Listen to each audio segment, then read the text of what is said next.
and women.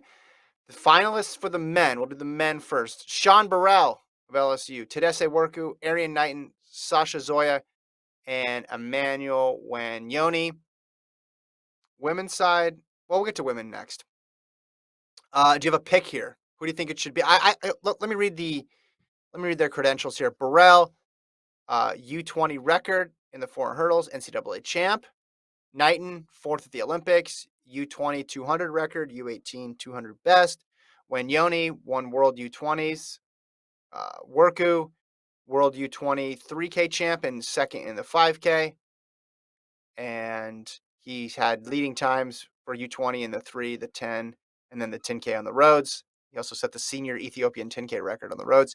And then Sasha Zoya, World U20 high hurdle champ, European U20 high hurdle champ, and then he broke the U20 high hurdle record with that 12.7, which was mighty impressive. You got a pick here? So here's the question that I think I answered myself. Knighton is the only one who did something at the senior level, right? Correct. He got fourth at the Olympics. Everyone else, they have broken their U20 records.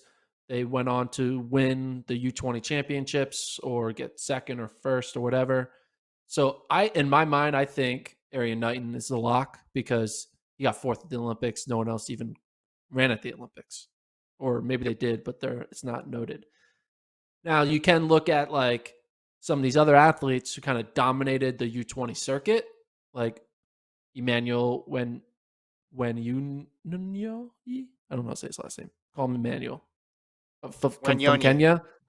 Wanyonyi, because he won U20s in the 800, world leading time, national record in the U18. So same thing with Worku of Ethiopia. But Worku of Ethiopia got second in the 5K at U20s. I think it's obviously Knighton. He's the one who did something at the big boys level.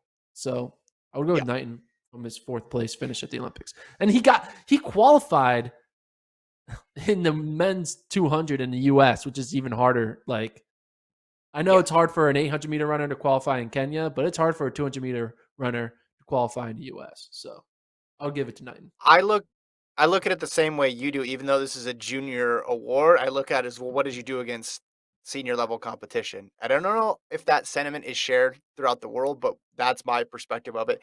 Zoya, I'd say, is the next best just because 1272 is an incredible time. And yeah, it's on lower barriers, but no one's ever run that fast for a 110 meter hurdle race. So I would have him second. He had a spectacular season, top to bottom. For the women,